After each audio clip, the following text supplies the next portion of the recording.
Joining us now is Sadhguruji of the Isha Foundation, and he's somebody who has also very actively spoken about the need for the Tamil Nadu government to let go of the control over Hindu temples or religious institutions. Sadhguruji, let me start with your thought because we here have said that it's time to take the right stand to free Hindu temples, but let me understand from you. So let me bring a little historical perspective to how these things have happened. It all started with a regulation, a Madras regulation. It was called the Madras Regulation of 1817. So this was done by East India Company, not even by the British government. Then by 1840, the resistance built up within their own society that Christian men were managing pagan temples. So resistance came up in England. So in 1840, they wanted to give it back. So they put out a directive and said, okay, hand it over to the trustees. But then by then they had taken over, trusts were dismantled, all this had happened. So a few main temples they handed over. By 1845, most of the temples were handed over, important ones. Then they passed a Religious Endowment Act in 1863, with which they made a complete handover of the religious institutions and endowments back to the Hindu community. Then in 1925, they passed a Madras Religious and Charitable Endowment Act. This included all religions. By now, this was a strategy to stem the independence movement in the country, and they found whether it's a mosque or a church or a temple, all of these things had becoming hubs for people to meet and, come together and act. So they tried to take over all religious institutions. But there was a vigorous resistance from the minorities, so they excluded them and brought the act only for the Hindus as it was called as the Hindu Endowment Act, Hindu Temple and Endowment Act, whatever it was called. Then further, they tightened the screws in 1935 that they could give, like a notification to any temple to take it over. And this is all happening before independence, but post-independence, in 1951, they passed this law of Hindu Religious and Charitable Endowment Acts 1951. And many provisions of this 1951 Act were struck down both by the Madras High Court and the Supreme Court. So during the Kamaraj era in 1959, they passed Tamil Nadu Hindu Religious and Charitable Endowment Act was passed, which is still in operation right now. With this, over 37,000 temples are in government control. So what is the issue here? The issue is, one thing is, it's a disgrace that in a secular country that one community… I mean, if you say this in any other country, if you mention this, nobody will believe you. Nobody will believe in India, religious institutions are managed by the government. So secular institutions means they should have no business with any religious institution. When we talk about the Hindu temples, immediately there's a whole group of people who'll say, then take over churches also, take over mosques also. I'm saying the government has no business to touch a mosque or a church or a temple or a gurdwara or anything for that matter. Right now, there is one problem, so let us multiply the problem. That is not a solution, all right? The important thing is, the devotees should manage the temple, because fundamentally, the Indian temples were not created as places of prayer. There is no single person leading a prayer for a group of people. It is largely different types of energy centers where people can go, soak themselves in that energy, whatever, whether you believe or not. It is true for millions and millions of people, for millennia. It has been the experience of people. Whether you believe, you don't believe, that is your issue. But in terms of basic human rights, this must happen. In terms of constitutional rights as fundamental rights, this must happen. But now there's a whole lot of people arguing, their argument is generally, but it was under kings, and kings are also government, so it was always under government. This is not true, because kings were devotees. Kings were very strong devotees, to such a point, in many kingdoms, the deity was the king. The king was a divan or a minister for the deity. So always the deity ruled, only in the deity's name he ruled the country. So they were a different people altogether, and there also the contributions came from the people to build the temples. Above all, these are, especially the South Indian temples, the Tamil Nadu temples particularly, they are magnificent creations of engineering and architecture. If you see what they have done 1,000 years ago, 1,200, 1,500 years ago, you will feel proud of being human because it's absolutely incredible in terms of engineering. The mastery of engineering that they had and how they built these structures is too phenomenal. But they're all being systematically being run down, all the artifacts are being stolen, they're all mostly gone, because people who have no feeling, no heart for the temple are managing the temple. And there are various aspects, economic aspects to it, that is not my interest. My interest is fundamentally, if you want this country to move ahead, you don't discriminate between people.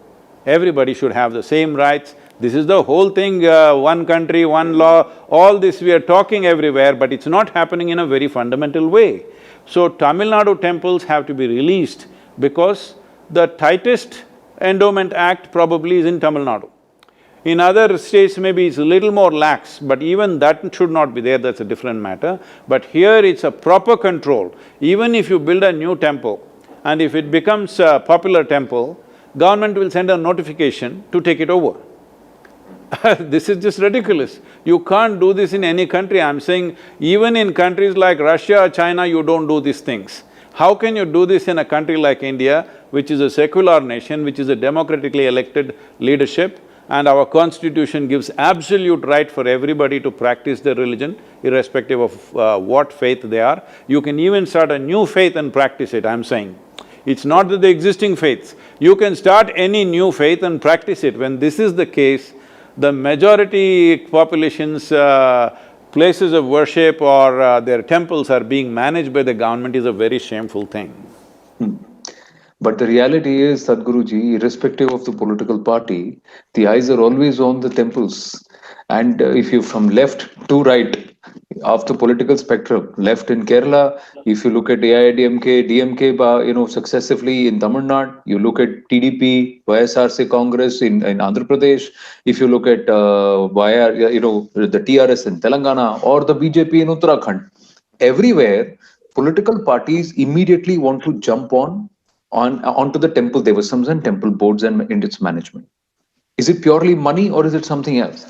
See, I don't want this to be looked at it from the political spectrum. As you said, no party is exempt, all of them have been involved in this. This is a kind of a plunder. I don't even care about the plunder, a whole lot of people are worried about the money and the property. My concern is, a sacred space has been desecrated systematically.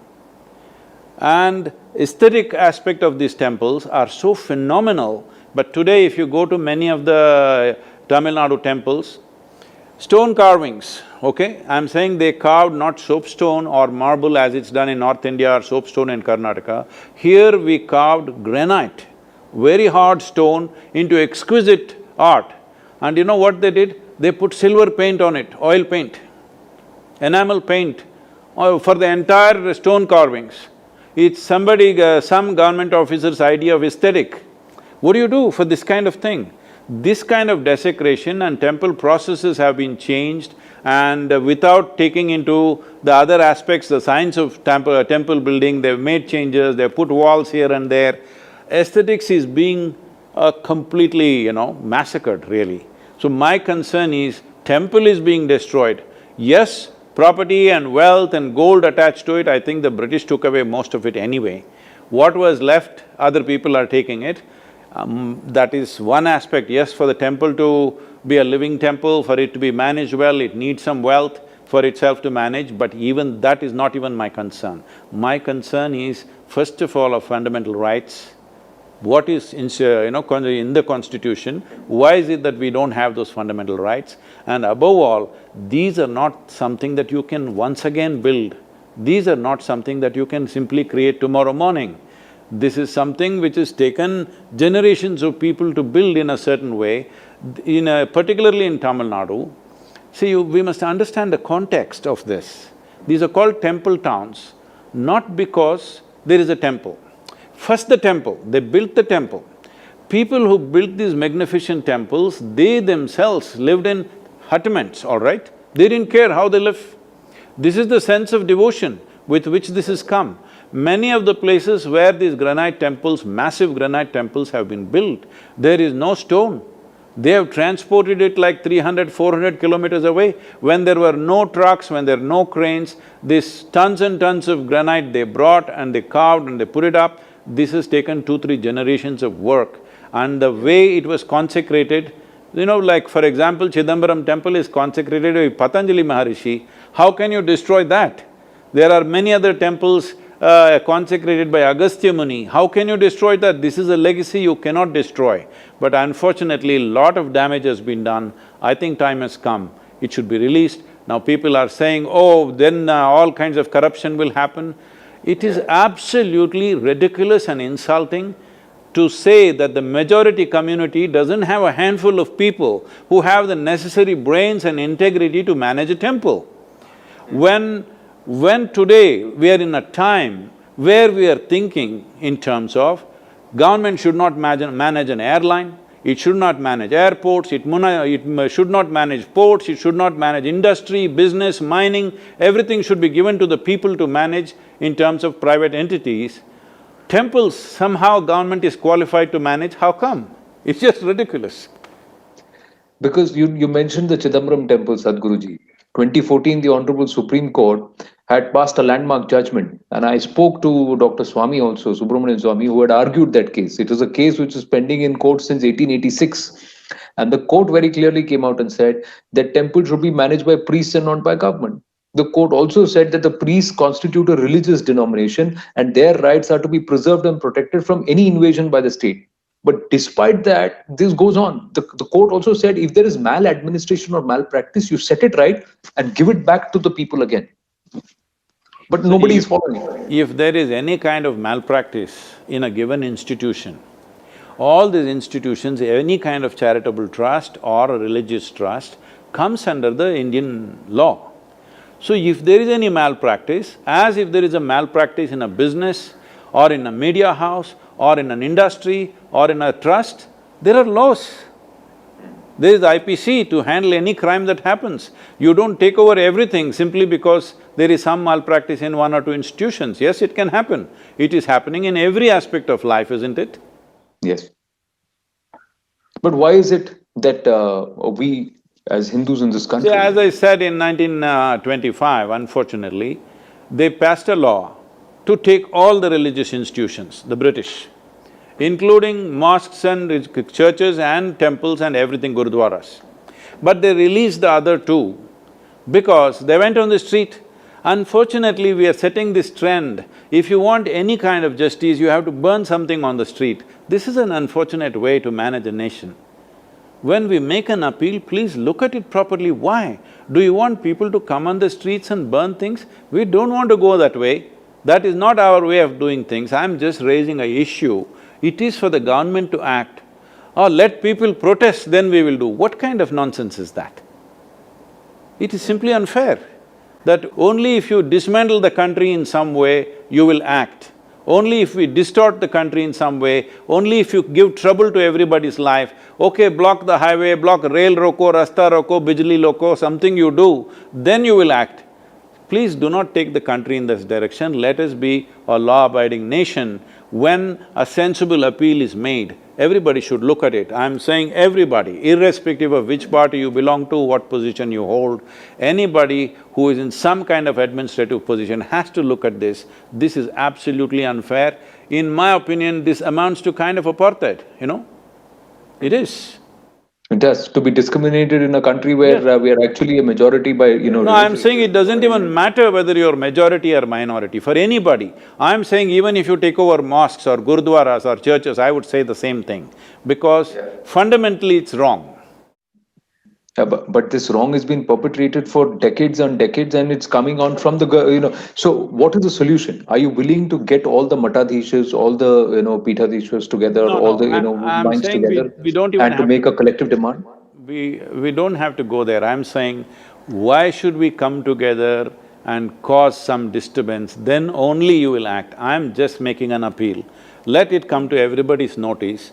Every sensible Indian must act on this. It doesn't matter which community you belong to, all right? I'm not a regular temple-going person, I'm not a temple-going person. I'm saying this because it's a glaring injustice in your face. It is simply there for everybody to see.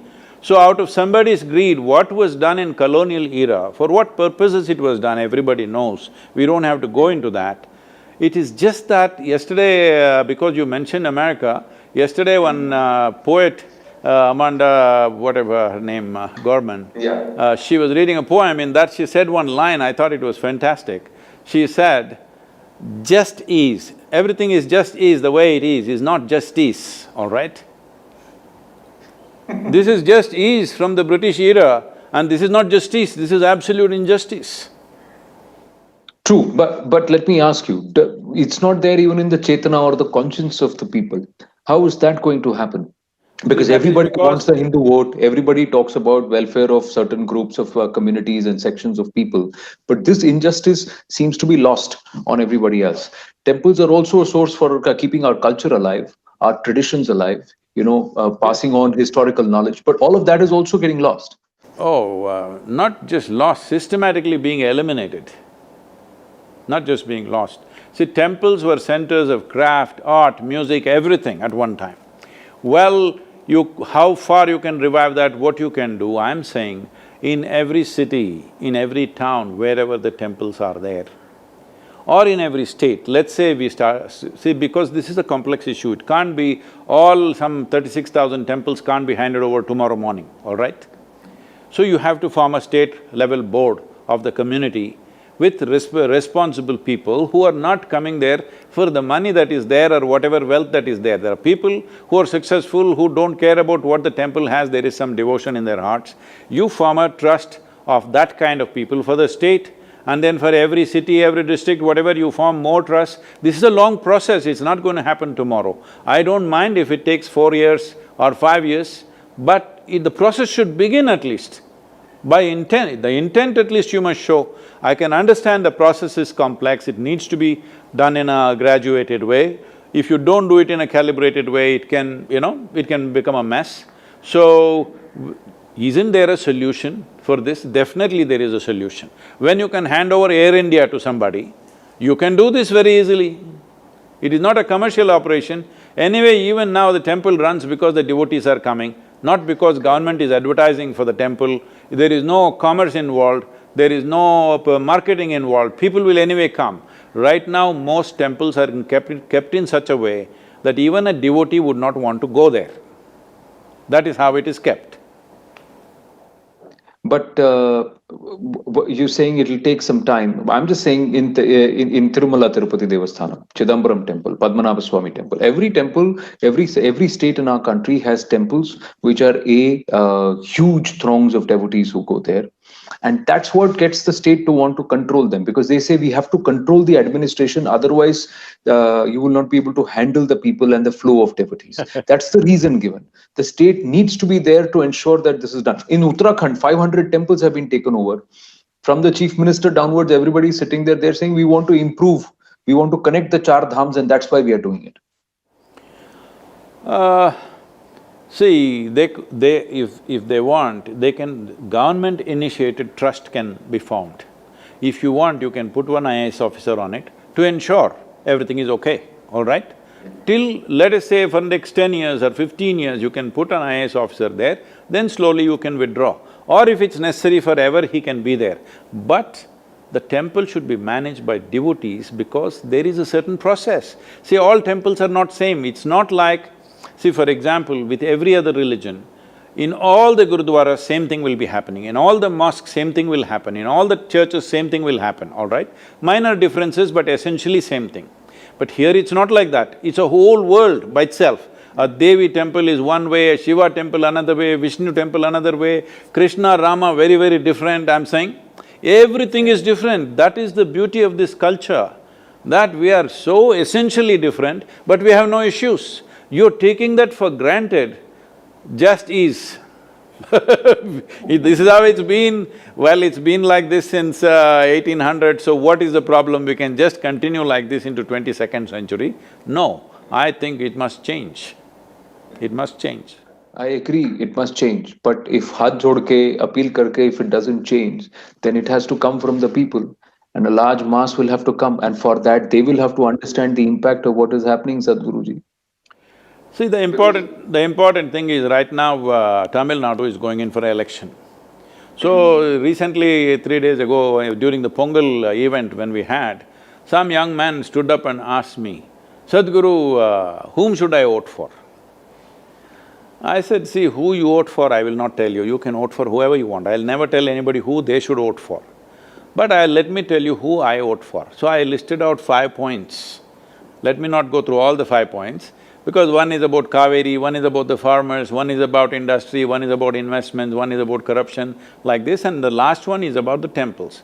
I said, any party which promises, we will start up… I'm not an impractical person, I'm saying tomorrow morning change it. No, you start the process. You start the process, let it start happening.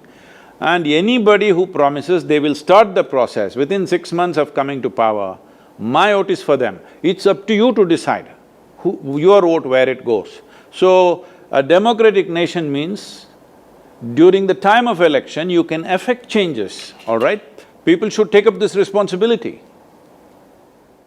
True, well said, sir. Well said, that's what we said. Should it become a poll issue? Should the Hindu vote go to those who will free the temples along with making the promises on the other 4 or 5 points that you talked about? Thank you very, very much, you. Sadhguruji. Thank Always a pleasure speaking to you. Namaskar. Namaskaram.